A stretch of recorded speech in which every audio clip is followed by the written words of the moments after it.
Saludamos al economista Augusto de la Torre. Él es el actual coordinador de una comisión que acaba de formarse en Ecuador la semana pasada, comisión interdisciplinaria para la elaboración de un proyecto de reformas al sistema de pensiones. Cabe indicar, una comisión multidisciplinaria conformada por varias personas que vienen de diversos sectores de la sociedad.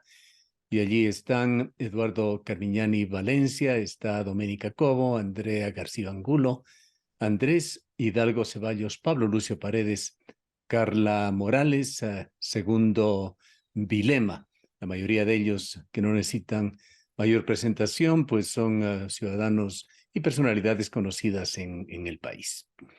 Quisiéramos, ante todo, preguntarle, economista de la Torre, ¿qué significa este reto? Mire, le cuento un poquito la historia, si me permite, Gustavo.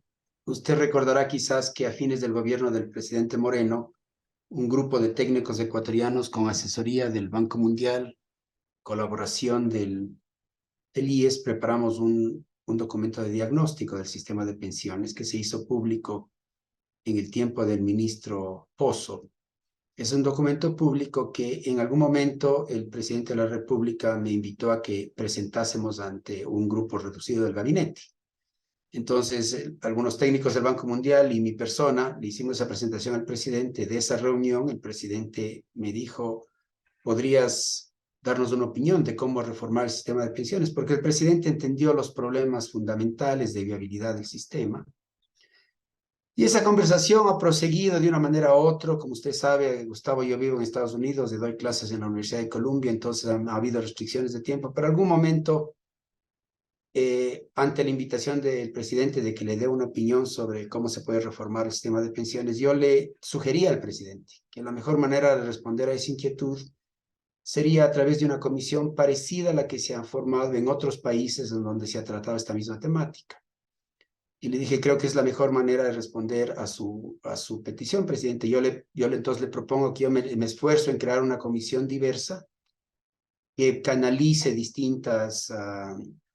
que canalice las inquietudes, las opiniones de distintas partes de la sociedad y que trabaje con un sustento técnico que, a cambio de ese compromiso de estos ciudadanos, presidente, quisiéramos estar seguros de que el IES y sus técnicos y que el Ministerio de Finanzas y sus técnicos nos van a colaborar con nosotros con el acceso a datos en el contexto de lo que el marco legal permite, porque claro, no se puede pedir datos que son confidenciales, pero en el contexto y que podamos usar las capacidades técnicas del IES. Acordamos en eso, entonces escribí este documento de compromiso. Yo creo que hay dos cosas o tres cosas importantes que mencionarle, Gustavo. La primera, al formar esta comisión, la idea no era que todos sean especialistas en el tema de pensiones, porque hay muchos expertos en el tema de pensiones, pero los especialistas se hablan entre ellos. Entonces nos interesaba crear una comisión diversa que represente la diversidad geográfica del país, diversidad de género, diversidad de edades, diversidad étnica y diversidad profesional. Con Algo miras a que que quisiera estas... preguntarle aquí. Hay diversidad ideológica, pensando no necesariamente en ideología política, pero sí, digamos, en sistemas de gobierno, en materia económica, en donde se definen también diferentes visiones con respecto a la economía y en cualquier otra rama que pueda darse, en Sí, las cuales existen sí. diversas visiones sobre el Yo desarrollo de creo, la sociedad. yo creo que sí. Tenemos, por ejemplo, visiones de filosofía económica más de libre mercado y, digamos, si quiere usted, es una palabra que no me gusta mucho, libertarias. Eh, por ejemplo, mi querido y estimado colega Pablo Lucio Paredes tiende analizar la economía desde ese punto de vista. Tenemos al otro lado personas que son activistas sociales, feministas, que están muy interesadas en los temas sociales. Hay un par de damas en la comisión que son así. Tenemos a un experto que viene de una familia, yo creo que más de extracción indígena, y que tiene un PhD y trabaja en los territorios de la costa y de las sierras rurales. Yo, mira, mal que bien, preguntando por aquí y por allá, recibiendo sugerencias, traté de armar una comisión en respuesta a la invitación del presidente que tenga estas características. Y le cuento, mi estimado Gustavo, que de cada 8 invitaciones que yo hacía, 6 me decían no, porque no es fácil pedirle a un ecuatoriano que done su tiempo sin remuneración, por 4 meses, para que le critiquen y trabajar con esta metodología para proponer algo que mal que bien, con todas sus imperfecciones, va a tener sustento técnico y va a haber pasado por un proceso de consultas. Estamos justo ahora armando la estructura de cómo vamos a hacer las reuniones con la sociedad civil, en qué ciudades, a qué grupos invitaríamos nosotros, cómo abrir un canal para que otros grupos nos pidan reuniones, cómo estructurar las conversaciones para que sean productivas. Y estamos tratando de trabajar también en temas más de comunicación y pedagógicos, explicar cuál es el problema, por qué hay un problema, cuáles son las opciones. Entonces vamos a hacer un esfuerzo grande para ser transparentes, para darle la cara al público y a la prensa y a los analistas y para trabajar en esta combinación que es difícil, ¿no? Técnicamente fuerte, pero socialmente pluralista y en base a un diálogo. Ese es el objetivo, ese es nuestro compromiso a lo largo de los 4 meses. Espero que podamos seguir conversando de cómo ve el proceso. Seguro que haremos equivocaciones, pero trataremos de mejorar el camino. Y aquellos que ahora entiendo que han parecido críticas, a ellos lo primero que yo me gustaría hacer es invitarles a que vengan a darnos sus propuestas, sus ideas de soluciones a la comisión. Con el mayor de los gustos les recibiremos y trataremos de que las conversaciones sean civilizadas. Mire, en los términos de referencia, los comisionados, después de conversar con ellos, pusimos una norma que puede ayudar a que esto sea civilizado. Ojalá, que es que todas las conversaciones que se tengan de consulta de la comisión sean hechas a puerta cerrada y sin prensa para que la gente pueda hablar con franqueza. Que después de la reunión, todos los ahí reunidos tienen toda la libertad de explicar y conversar y decir lo que pasó en la reunión con una sola condición, que no se personalicen las afirmaciones, que no se diga tal persona dijo esto, tal persona, no, que nos comprometemos todos a hablar de los temas que se conversaron, con todas las tensiones que surgieron, con todos los temas que surgieron, las diferencias de opinión, todo lo que quieran, pero sin personalizar. Tenemos una pequeña esperanza que ojalá se materialice de que esto ayude a que las conversaciones estén basadas en evidencia, en buena lógica, en el interés común y que sean civilizadas. Aquí Vamos a ver quisiera si hacerle pasa. dos preguntas sobre los antecedentes. Una nos ha dicho que sin prensa, en esto es en otras palabras, sin esa visión externa de lo que están haciendo, sin la transparencia de políticos latinoamericanos como Mocus. ¿Recuerda usted esa imagen que tenía Mocus en su balcón y quería que cada persona sepa lo que está sucediendo puertas adentro? Vamos a preguntarle el porqué de eso. Y el otro, el término Porque, libertario, un tema muy actual, muy moderno, que creemos que muy pocas personas le han prestado atención, aunque es un número creciente, quienes van con esa línea de pensamiento de la cual usted ha dicho no le gusta utilizarlo. Allí quisiéramos identificarse al hablar de libertarios, porque hay también diversos conceptos. Usted habla de la visión de autores como Cayetana Álvarez de Toledo, que da frecuentes charlas en Latinoamérica sobre estos temas, que habla de la decepción política, de las amenazas de la democracia, de la demagogia. Estos dos puntos quisiera aclararlos como antecedentes en lo que nos ha dicho en la primera parte. sí, claro. El primer tema era, recuérdeme por favor, que ya me olvidé, el primer tema era sobre la...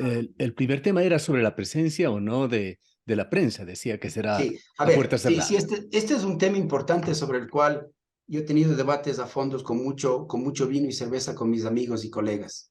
La transparencia es un gran valor en una república democrática abierta, pluralista y que busca balances, pesos y contrapesos. Pero cuando la transparencia no se la usa bien, se convierte en un enemigo de la franqueza y en un enemigo del bien común.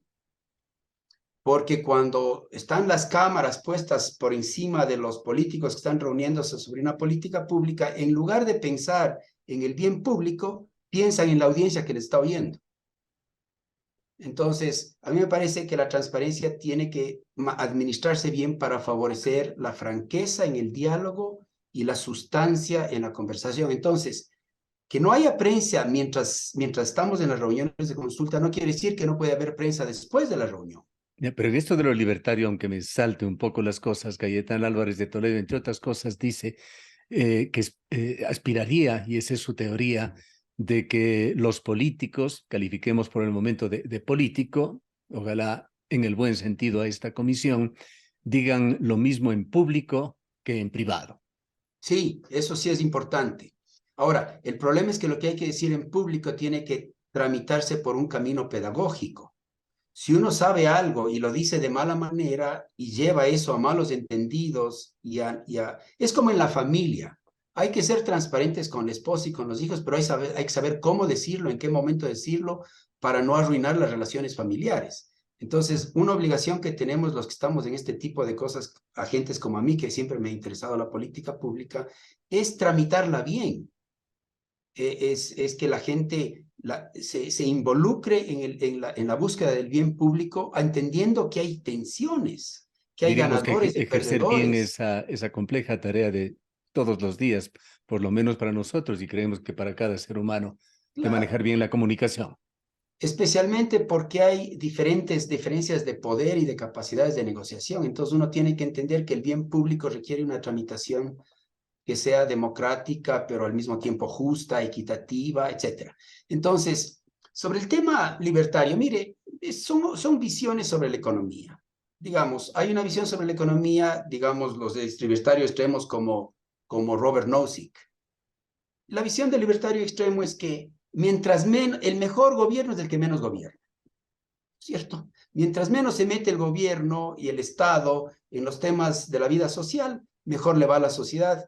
Y entonces, en la visión esa extrema de alguien como Robert Nozick, a la sociedad le conviene un Estado que solo se preocupe de la defensa nacional y del sistema de justicia y más nada, y deje que el resto de la sociedad se coordine. Esa es una visión. Al otro extremo está el comunista, que dice no hay que dejarle nada al mercado ni a la libertad de las personas, el Estado tiene que dirigir con su propia percepción de qué es lo que es bueno para todos y organizarles y planificar todo. Y en el medio hay una gran variedad de opiniones, ¿no es cierto? Y si a mí me preguntase usted a mí en dónde creo yo situarme filosóficamente, no como economista, sino filosóficamente, yo pienso que estoy muy cerca de alguien como Rawls. O sea, estoy más en el lado de los socialdemócratas. Yo creo que el Estado tiene una función redistributiva, creo que el Estado tiene una obligación en la intervención de política pública, creo que el Estado tiene que coordinarle a la sociedad y hacer que la sociedad internalice las externalidades de las decisiones individuales. Eso, por ejemplo, en la política financiera es eso. Muchos bancos toman decisiones que son buenas desde el punto de vista individual, pero no son buenas desde el punto de vista del sistema. Y esto que los economistas llamamos de externalidades. Entonces, mi visión viene de ese lado. Yo tiendo a ver externalidades, fallas de mercado por todos los lados. Entonces, le atribuyo una gran importancia a la política pública. Pero al mismo tiempo acepto que la economía de mercado no debería convertirse en una sociedad de mercado. Lo peor para mí es una sociedad de mercado. Una economía de mercado está bien siempre que tenga sus límites, límites sociales, políticos y éticos, porque el mercado no debería romper esos límites. Pero dentro de esos límites, el mercado es un instrumento fantástico para el progreso de la humanidad. Entonces, tengo esa visión media mixta y esos son temas ya más filosóficos. Es como la religión, o sea, yo le puedo argumentar por qué soy cristiano, pero a lo mejor no le convenzo si usted es ateo. Entonces, en ese ámbito de lo que Kant llamaba lo que va más allá de la ciencia, que es filosofía, ética y lo demás, yo me sitúo en estas percepciones Bien, filosóficas. si bien sabemos que usted es coordinador de este grupo, usted lo está liderando, pero está liderando a un grupo de libres pensadores. Conocemos a la mayoría de quienes integran esta comisión. No van necesariamente a consolidar cuáles han sido sus ideas, pero esto va al apunte de en qué piensa usted podría diferenciarse esta decisión, sugerencias, conclusiones a las que llegue esta comisión con lo que ya se hizo en ese estudio entre el Banco Mundial con el auspicio del Instituto Ecuatoriano de Seguridad Social, el Ministerio de Economía, que también usted lo presidió. Ese estudio era un diagnóstico, no decía cuáles son las soluciones, lo que decía estamos inviables, vamos mal y si no hacemos algo, este sistema se va contra el acantilado, pero no tiene las soluciones. Y ahora al buscar soluciones, uno aprende mucho y uno aprende, y la comisión tiene esa ventaja, que la gente habla con libertad desde puntos de vista que a mí nunca se me hubieran ocurrido. El otro día, por ejemplo, conversaba con una comisionada de Guayaquil, joven, abogada que recién se incorporó a su profesión, es un poco activista en temas sociales, y me decía ella, yo no tengo ningún plan de afiliarme al Instituto Ecuatoriano de Seguridad Social. Y yo le pregunté por qué. Y me dio dos razones que son bien fuertes. Yo no había estado muy al tanto de esto, ahora estoy mucho más consciente de esto. La primera me dijo, porque si me afilio, a lo mejor pensaría afiliarme a pensiones para estructurar mejor mi vejez, pero no me interesa afiliarme a salud porque tengo un seguro privado.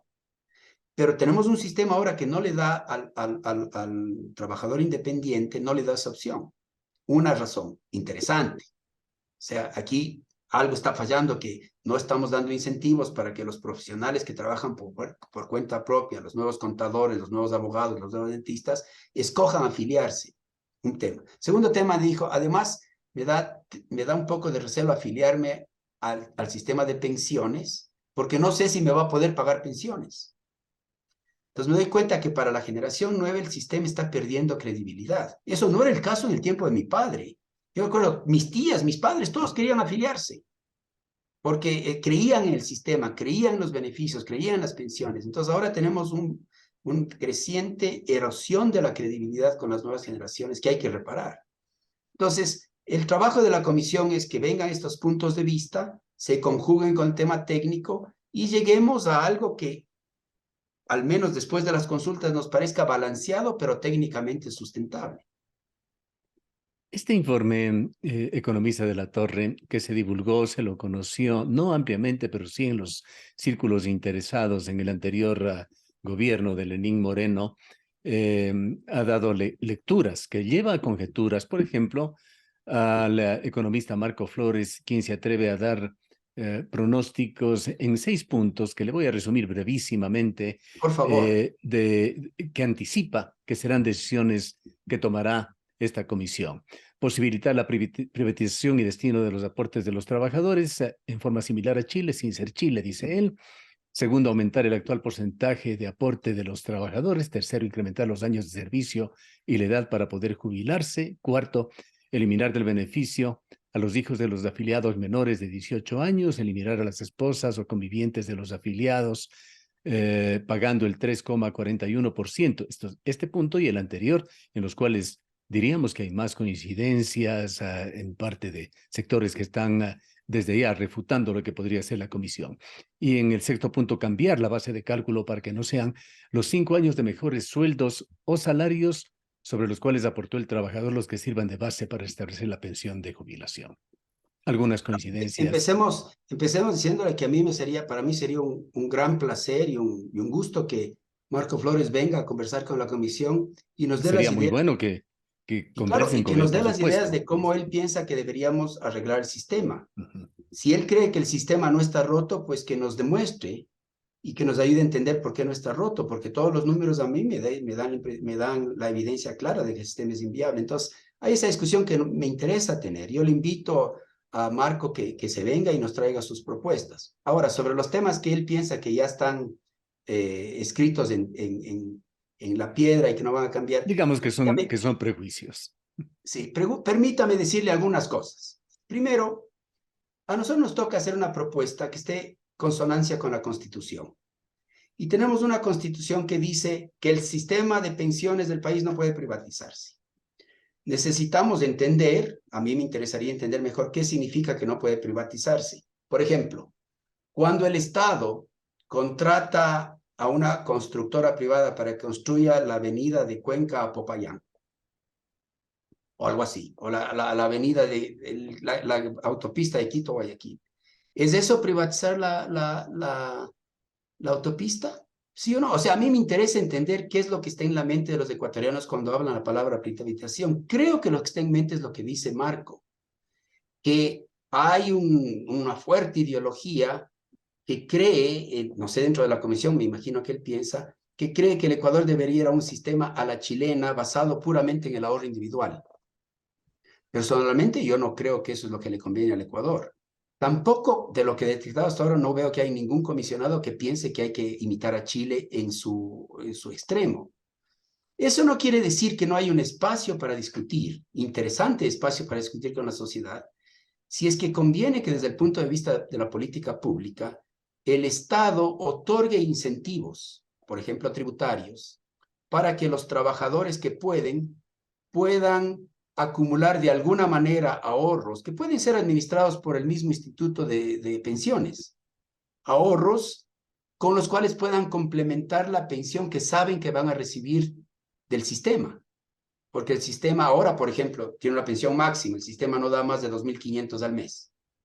Entonces hay algunos trabajadores que quieren decir, bueno, yo quisiera tener una pensioncita un poco mayor, entonces me gustaría que me den algún tipo de opción en donde o contribuyendo más o abriendo una cuenta o algo así pueda tener un complemento para que no sean solo 2.500 el máximo, ese es el máximo ahora, sino que sea un poco más. Esa es una válida discusión, pero ¿eso quiere decir privatización? No creo yo, pero estoy abierto a pensar. Y todos los otros puntos que hace el economista Flores son su percepción de cuáles son los cambios de los parámetros que la comisión va a proponer. Ahora, es cierto que hay 6 o 7 parámetros que son los que se puede calibrar para que el sistema de pensiones tenga un mejor equilibrio entre aportes y pago de beneficios.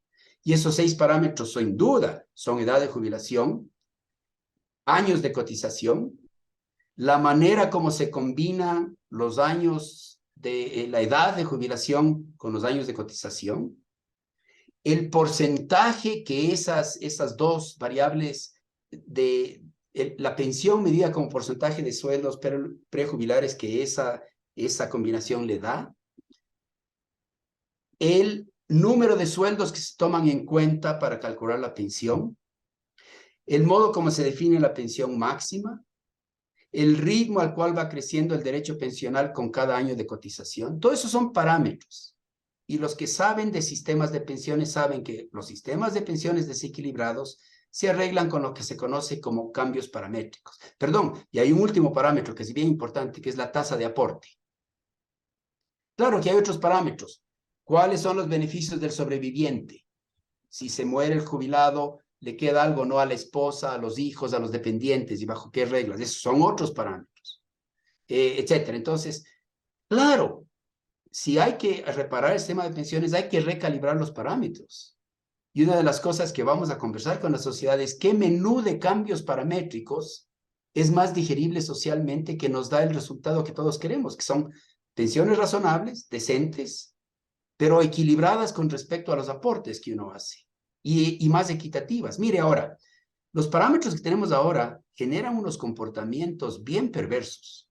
Hay un parámetro, por ejemplo, que tenemos en el sistema actual que dice, una persona puede jubilarse con 70 años de edad, con una pensión que es como más del 60% al 60% de los sueldos prejubilares, si ha cotizado 10 años. Ese parámetro lo que hace es que un montón de ecuatorianos se afilian a los 60 años, cotizan durante 10 años, se aseguran que 5 de esos 10 años tengan unos sueldos estrafalarios, y luego, como el otro parámetro dice que la pensión es un porcentaje de los 5 mejores sueldos, 5 mejores años de remuneración, esos 5 años que ellos escogen, inflan los salarios, cotizan sobre eso y tienen una pensión que es mucho más generosa y muy inequitativamente generosa comparado con la pensión que recibe un ecuatoriano que ha estado cotizando por 30 años y tiene 65 años de edad. Entonces, el diseño de los parámetros es una cosa que tiene que hacerse técnicamente, no emocionalmente. Y un criterio que los expertos en pensiones usan y que el IES, los técnicos del IES, que son muy buenos, le digo, usan es, necesitamos una proporcionalidad entre el tiempo de beneficio, y el beneficio es una pensión vitalicia, cuando uno se jubila, y el tiempo de aporte. Cuando uno usa esa regla de calibrar bien tiempo de beneficio de aporte, consigue que los parámetros sean más equitativos y no generen estos comportamientos oportunistas que terminan haciéndole daño al sistema. Entonces, Marco Flores ha mencionado 2 o 3 de los parámetros. me imagino que él piensa que ya está escrito. Nosotros no tenemos, a diferencia de él, no tenemos un prejuicio de cuál va a ser la propuesta de cambio paramétrico. ¿Que vamos a hacer una propuesta de cambio paramétrico? Seguro que sí. Pero cuál va a ser ese menú no le puedo decir porque quiero enterarme mejor con las conversaciones con la sociedad cuál cambio paramétrico podría ser más aceptable. ¿Qué tan complejo y qué tan estrecho encuentran ustedes el marco jurídico en Ecuador para sugerir? Por supuesto, pues entendemos que no es un tema que tiene que necesariamente ser acogido, es decir, su informe será no vinculante. Pero ¿qué tan complejo es sugerir esto en el marco de la Constitución de Montecristi? Muy alabada en el mundo por sus características de ser una constitución garantista, pero que pone una serie de candados y abre un margen estrecho para el proceso de decisiones cuando de derechos se trata. La Constitución de Montecristi habla sobre la regresión de derechos, sobre la progresividad y no la regresividad de los derechos. Eso es absolutamente cierto. O sea, hay algunos elementos que están en la Constitución que a mí me parece que estarían en cualquier Constitución, porque toda Constitución parte de una visión social de cuáles son los derechos inalienables. Los derechos que el Estado, aunque sea fuerte, aunque sea un Estado tirano, o sea, el evitar que haya un Estado tirano. Toda Constitución parte de la idea de que todos estamos bajo el marco de la ley y que van a haber unos derechos que todo el mundo va a respetar y que ni siquiera el Estado puede no respetarlos. Y entre esos derechos están ciertos derechos y ahí la sociedad tiene que decidir. Entonces, no hay duda que eso es así. El problema que tenemos en el Ecuador es que nuestra Constitución, al nombrar como garantía una gran cantidad de derechos, se convierte en una presión insostenible sobre el proceso fiscal y hace que sea difícil administrar la cosa fiscal. Entonces, traducir una aspiración social que está en la Constitución a política concreta no es fácil en el Ecuador. Y en el de pensiones también es lo mismo. Por ejemplo, los derechos no pueden ser, los derechos adquiridos no pueden ser reducidos. Eso es cierto, pues. O sea, si vamos a proponer una reforma de pensiones, no podemos violar derechos adquiridos. Toda reforma de pensión respeta derechos adquiridos. Por ejemplo, aquellos que ya están jubilados, ellos tienen ya derecho a su pensión bajo las reglas actuales. Esas reglas actuales que dieron origen a esa pensión, pues ya no pueden cambiarse retroactivamente. Hay que decidir en dónde se traza la línea. Ese es otro gran desafío en reformas pensionales. Típicamente se dice, aquellos que están a 2 años o a 3 años de jubilarse, se quedan en el sistema viejo. Entonces entra el nuevo sistema, los que están a más de 3 años de jubilarse, a más de 2 años de jubilarse, lo que se decida. Y eso requiere todo un cálculo de los derechos que se han adquirido hasta el momento de la reforma. Entonces, eso, claro, vamos a tener cuidado en hacer los cálculos bien hechos para que, tomando todo esto en cuenta, las propuestas de reforma que se hacen nos den viabilidad. Y sí se necesita un cambio en marco legal, porque eso no se puede hacer sin ley. Y hay preguntas ya más de fondo, Gustavo. Por ejemplo, una que me gustaría, que yo estoy poniendo ya en la mesa, es si en el nuevo marco legal convendría que el Ecuador separe institucionalmente la administración del sistema de pensiones de la administración de la salud pública. En todo el mundo, los países que yo conozco, estos son entidades separadas. En Estados Unidos, donde yo resido, por ejemplo, hay una cosa que se llama Medicare, que es un arreglo institucional para administrar el seguro universal médico para todos los ciudadanos mayores de 65 años. Entonces, tú llegas a los 65 años, estás obligado a afiliarte a Medicare. La institución que administra ese seguro es una institución separada de la institución que administra las pensiones, que se llama el Social Security Institute. Entonces, en el Ecuador, por una razón que todavía yo no entiendo, porque no entiendo bien la historia, en algún momento en la historia se decidió poner la política de salud y la política de pensiones en el mismo, para que sea administrada por la misma institución. Y a mí sí me parece que debemos discutir si ese es un arreglo apropiado. Para mí no lo es, yo lo digo ya abiertamente, porque si a mí me hicieran vocal del seguro, del Consejo Directivo de Seguro, yo estaría aterrado, porque no sé cómo yo podría opinar con solvencia sobre dos temas de política pública tan diversos. El presidente me dijo, Augusto, ¿y qué vamos a hacer con salud? Yo le dije, presidente, no sé, tendrá que nombrar otra comisión, pero no le pida a esta comisión, y a mí en particular, que proponga una reforma de salud cuando yo no soy un especialista en salud. Tengo ideas como buen economista o como tratando de ser un buen economista que trato de serlo y oyendo a los expertos. Tengo ideas sobre salud, pero no tengo la experticia que tengo en el tema de pensiones, un tema en el cual he trabajado por muchos años en mi vida profesional. Entonces, esa es una pregunta importante. Y hay, como esas hay muchas. Entonces, una de las cosas que queremos hacer es estructurar la conversación con la sociedad con base a temas y preguntas, para que cuando la gente venga a reunirse con nosotros no se vaya por las ramas. Diga, a ver, sobre este tema tenemos este problema, ¿qué se le ocurre a usted que debemos hacer? Sobre este tema tenemos este otro problema, ¿qué se le ocurre que debemos hacer? Economista de la Torre, entendido de que se irá guardando un grado de confidencialidad en cuanto a lo que vayan discutiendo en esta comisión, usted lo pone dentro de una regla de Chatham House, que le agradecería nos explique muy brevemente de qué se trata, pero simultáneamente con esto usted nos invita, me ha invitado, perdón, en la primera persona, a ir informando en la marcha sobre qué van haciendo. Esta información en la marcha, con qué umbral, con qué restricciones se irá dando. A ver, estos son, verá, primero explico lo que es Chatham House. Ese es un protocolo de diálogo que se usa en todo el mundo. A mí me invitan muchas veces a foros internacionales en Latinoamérica o en Estados Unidos y cuando me mandan la invitación me dice, la conversación seguirá las normas de Chatham House. ¿Qué es lo que quiere decir esas normas? Uno va a esa reunión y habla con toda la franqueza posible. Y no hay ningún periodista en esa reunión. Todos estamos hablando con toda la franqueza posible. Salimos de la reunión, podemos hablar con la prensa y decir todo lo que pasó en la reunión, pero nos comprometemos a no personalizar. Y todos los que participaron en la reunión pueden decir todo lo que pasó en la reunión como les dé la gana y pueden hablar con la prensa, pero no pueden decir tal persona dijo esto, tal persona dijo el otro, tal. Entonces, así las reglas de Chatham House obliga a los participantes del diálogo a que hablen de los temas y que no se vuelvan, que es muy típico en el Ecuador. En el Ecuador, en vez de hablar de la sustancia, le ataco al oponente y me refiero a su persona. Eso es horrible. Eso es una destrucción del diálogo. Con las ideas hay que ser duros, pero con las personas no hay que personalizar. Entonces, lo que queremos con esta regla de Chatham House es favorecer un diálogo sobre los temas, sobre las ideas, sobre los hechos, sobre las reformas. Eso es sobre Chatham House. En cuanto a la transparencia con la prensa, nosotros vamos a organizar tantas veces cuando sea necesario, reuniones con la prensa, conferencias de prensa, abiertos a que la prensa nos invite a hablar. Después de cada reunión que tengamos con la sociedad civil, con un grupo de la sociedad civil, supongamos que mañana nos reunimos con los empresarios de Cuenca, nos traen sus cosas.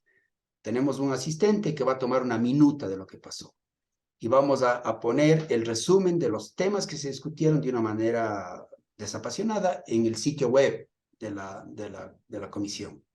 En la comisión también montaremos documentos, estudios, cosas pedagógicas, las reuniones, las actividades de la comisión, las reuniones que tiene.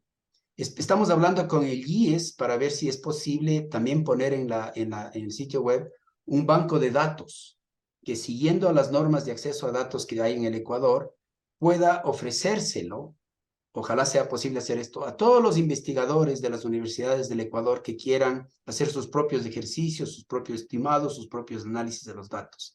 Estamos en conversaciones, ojalá podamos instrumentar eso. Entonces, tenemos una serie de criterios para balancear franqueza, civilidad y transparencia. Que no es fácil tener todo a la vez. ¿Cuál es su visión sobre cómo que debería quedar el Instituto Ecuatoriano de Seguridad Social, hablando de su proyección a futuro? Mire, yo diría, lo primero que hay que pensar es pensar en el sistema de pensiones y no en el IES. Acuérdense que el IES es una institución que administra nuestro sistema de pensiones, pero no es el sistema de pensiones. El sistema de pensiones del Ecuador es una arquitectura legal que dice así se va, así es como se hacen, se reciben beneficios pensionales. Ese sistema lo administra una institución que se llama IES. Entonces, es muy importante distinguir entre el sistema de pensiones y el administrador de ese sistema. En Perú hay un sistema de pensiones y la ONP es una agencia que administra ese sistema de pensiones. Entonces, a nosotros no nos interesa el IES. A nosotros nos interesa el sistema de pensiones. Ese es el trabajo de la comisión. Y por eso podemos pensar con cielo abierto de cuál podría ser el mejor arreglo institucional para administrar el sistema de pensiones. Eso es un tema. Segundo tema, cuando hablamos de sistema de pensiones, tenemos una definición amplia. Por ejemplo, y hemos discutido con los comisionados, para nosotros el sistema de pensiones podría ser el resultado integrado de pilares que se complementan. Por ejemplo, podría tener una pensión como la que parecida, con nuevos parámetros, parecida a la que ahora se otorga bajo el sistema actual. Podría tener opciones de mejorar la pensión para los trabajadores, ya sea por vía de ahorro o por vía de contribuciones adicionales. Y nos interesa que también haya un pilar asistencial, porque creo que todos en el Ecuador somos conscientes que la informalidad es un problema que estará con nosotros por décadas. Y los informales, por definición, no entrarán no se afiliarán nunca. Y entre los informales habrá muchos pobres que no solo no pudieron afiliarse, sino tampoco pudieron ahorrar. Y cuando llegan a los 65 años de edad, tienen el riesgo de caer en pobreza extrema. Entonces, en un sistema de pensiones integrado, hay que contemplar la presencia de un pilar asistencial para evitar la pobreza extrema en la vejez. Claro que el financiamiento puede ser distinto. Puede ser que este pilar asistencial tenga que ser financiado con impuestos, claro. Eso es un tema distinto. Pero en la visión de cuál es la arquitectura del sistema, creo yo conveniente pensar así. Y distinguir entre el sistema versus el administrador del sistema. Para finalizar, economista de la Torre, agradeciéndole una vez más por su tiempo, usted ha señalado que esta comisión nace de una inquietud del presidente de la República, de una necesidad de conocer la opinión técnica de ciudadanos para que emitan una propuesta de reforma legal del sistema de pensiones que garantice la sostenibilidad de los fondos en beneficio de todos los ecuatorianos. Propuesta que deberá ser presentada a la Asamblea Nacional eventualmente para su aprobación, a pesar de que se señala de que no es vinculante ni siquiera para el Ejecutivo. Ya en la comunicación directa con usted, como coordinador nombrado de esta comisión, con atribuciones para sugerir y a nombrar a los demás miembros como ya se lo ha hecho, ¿hay lineamientos, condiciones, sugerencias dadas por el presidente de la República, por el presidente Guillermo Lasso? Y por otra parte, ¿cómo aspira usted sea el tratamiento, la hoja de ruta de este informe final? Bueno, yo le debo confesar que el presidente no en ningún momento se ha metido en los detalles. Lo que él me ha comunicado a mí es, necesitamos un sistema de pensiones que nos dure los siguientes 100 años.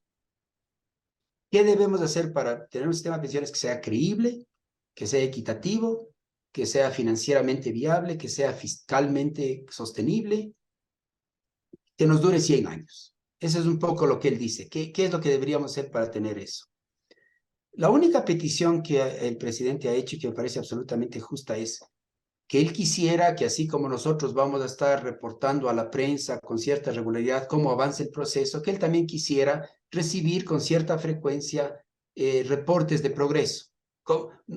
Aunque sea una reunión pequeña, estamos en esto, estos temas han salido, estos temas parecen los más álgidos, y lo mismo nos ha pedido, y con toda razón, el presidente del Consejo Directivo del IES y el ministro de Finanzas. Entonces yo hice un compromiso con ellos que les voy a mantener informados de cómo va este progreso, pero en ningún sentido, de ningún lado he sentido una presión para que la reforma sea de Chile o de Venezuela o de México, no, nada de eso.